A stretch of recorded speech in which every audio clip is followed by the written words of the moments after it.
prepared for this. After getting a commission from that, 4 months later, getting a commission, I was assigned to a Navy ship as navigator, an amphib ship. That's the kinds that go on the shore, drop off troops, and pick up things and come out. We were all over the Pacific Ocean, and literally. But in addition to that, it cost me to leave a wife and a coming baby, not quite there yet, in San Diego when I went overseas, and my first child was born while I was in Yokosuka, Japan. That's part of the kind of life we led in that period of time.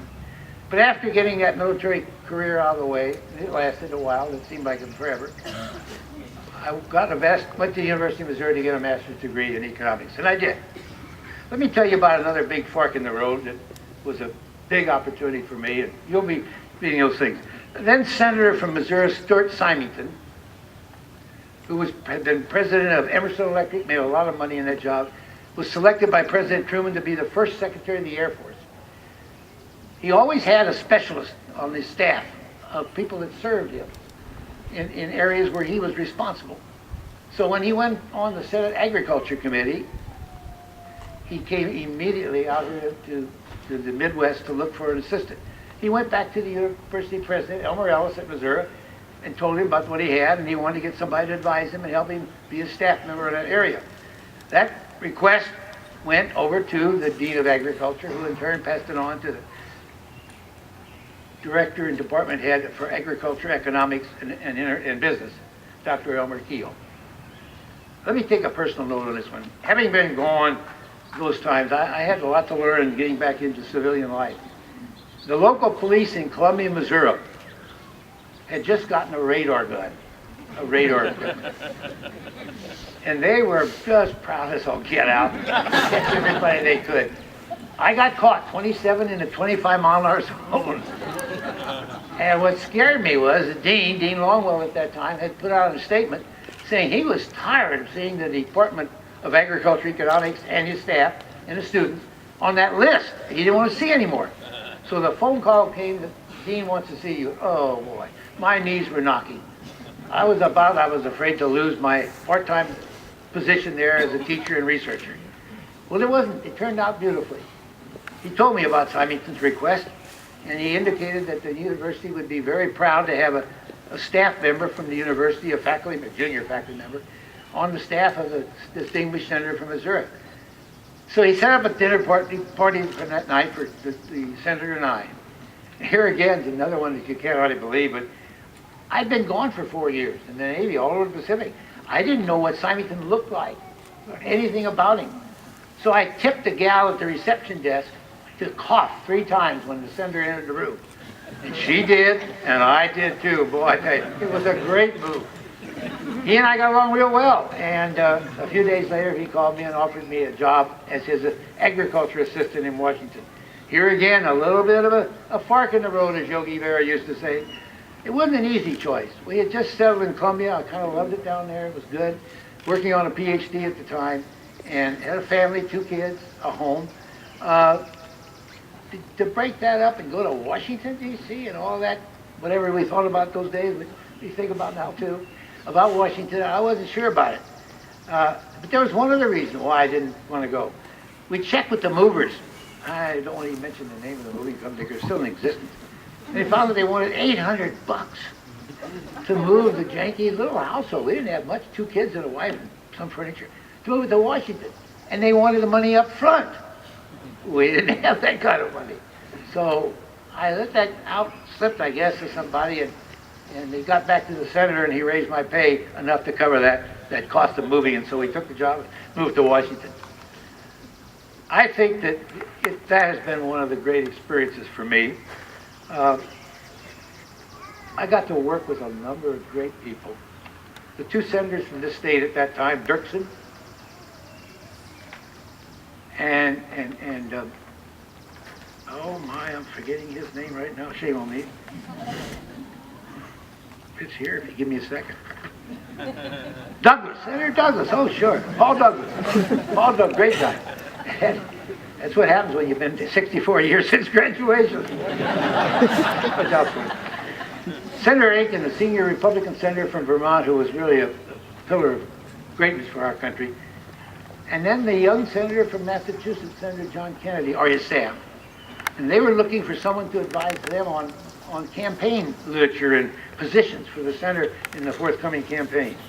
After the nominating, and I helped out, after the nominating process, Kennedy asked his brother-in-law, Sarge Shriver, who was the first director of the Peace Corps, Sarge Shriver, to put together a group to advise him and help him on agriculture matters during the campaign and thereafter. After the election, they asked several of us to be members of the Department of Agriculture in this new administration. In my case, I received, or was appointed as Executive Vice President of the Commodity Credit Corporation. Any of you that are farm boys or girls, you might know the CCC, because they're the ones to give price support loans, have all the commodities and so on. And my job was to get more exports, agriculture exports. And I traveled to all kinds of places, Japan, Brazil, Argentina, India, Russia at that time we went to, and Africa, to sell or to promote the sale of U.S. agriculture commodities. When Nixon won the election in '68, a number of us had resigned, as we were expected to. The Farm Credit Administration was the next fork in the road for me.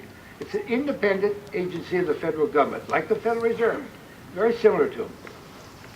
Its purpose is to bring credit back from the money capitals of the world, Wall Street and London and Riyadh and other places, where the extra capital was there, to bring it back to farmers in Illinois and across the states. It's controlled by a board of directors appointed by the president and approved by the Senate, members of the board, and they in turn hired and set the policy for their manager, who was called governor at the time. I was the youngest governor ever to be on in that group body. And my previous experience at Blackburn and working on the Hill and in the executive branch gave me great chances to improve the functioning of the Farm Credit Administration. We did.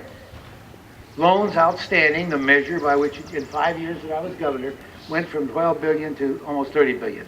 It was a very successful program, and we modernized the efficiency of the organization and improved it with computers and other things of that nature. After 5 years as governor of the Farm Credit Administration, I left to start my own business. It was a consulting business, Ed Jaenke and Associates Incorporated. It was based on a model that I'd had from the years back in government, that in the civil service, the best and the brightest rise up to the top. And they get to that level and they can't get any more. They don't get any more pay, they don't get any more vacation or any benefits.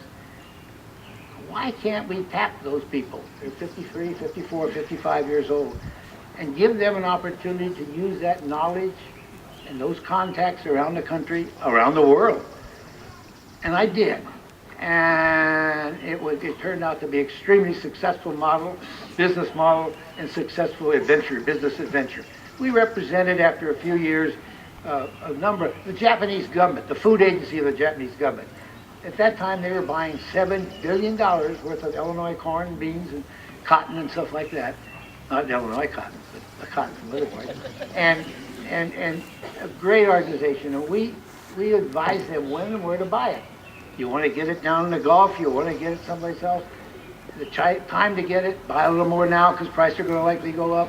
We've got a drought coming, so look out, prices are going to get very hard, supply is tight. That's the kind of advice we gave to them. We worked also for the Australian Wool Commission. And wool in Australia is big, big stuff. Obviously, they wanted help in figuring out how to sell more wool here in the United States and around the world, and we advised them and helped them. We worked for Land O'Lakes. Some of you know Land O'Lakes. Helping them. In fact, we helped set up a facility in Europe in which Land O'Lakes provided the money and the technology, and the local farmers produced the money and did the work in it and developed it. We represented Calcott, which is the largest single cotton producing and selling organization in the world. And then we had some other clients too, very, very good clients. One thing, we had the ag schools of the land-grant colleges as a client. We didn't do a lot of lobbying, very little of it, in fact. The service we provided for these clients was our outstanding knowledge, the staff that I had, not mine, of how government worked, how decisions are made in a government, in a big government like we have there now and then, and when and how to try to influence the decision. You step in at the wrong time and you can muck it up pretty quickly. And we would advise Japanese and Land O'Lakes and these other groups, when and where to do that. One of the nicest things that was ever said to me was one of my employees said, "You don't work for Ed Jaenke, you work with Ed Jaenke." And that was a real tribute to my management style, and again, honed right here at Blackburn, where you had a chance to learn that and practice that. A great, great school and a great program. Following my college days, I had dreamed, from the college days on, I had dreamed of forming someday. And I made a luncheon speech at the Virginia Bankers Association many years ago, 34 years ago now. And a young man came up to me afterwards and said, "Dad told me you might be interested in buying a farm here in Virginia." And I said, "Yeah." And he said, "Well, we got a friend, a neighbor there who's got a farm. He doesn't want to put it on the market. He doesn't want to attract all the outsiders and that sort of thing, and so forth, and afraid of breaking it up into small housing units, housing developments." We visited that farm. Claire was with me. We visited that farm that afternoon. I'll never forget it. It was a farm in Madison County, Virginia. It was a rundown old plantation that back in 1865 had 4,000 acres and 400 slaves. Now it was down to 400 acres, and as some friend said, 2 slaves, Ed and Claire Jaenke, because it was that for a while. There were old, rusty pieces of equipment all over the front yard. There was a cow halfway up the steps of the porch in the front. It was terrible. There was no water, no heat, no bathrooms, no kitchen. They had all that outside, and that was the days back in colonial days when you didn't cook in the house, you cooked outside. The chimneys, 2 chimneys on one side of the house were down on the ground. Lightning hit them and knocked them down. There was no electricity, as I said. The living room had served as a grain storage facility. And so you know what grain in an abandoned house means. Rats and mice and whatever else. But it had a beautiful setting. It set on a little hill with the Shenandoah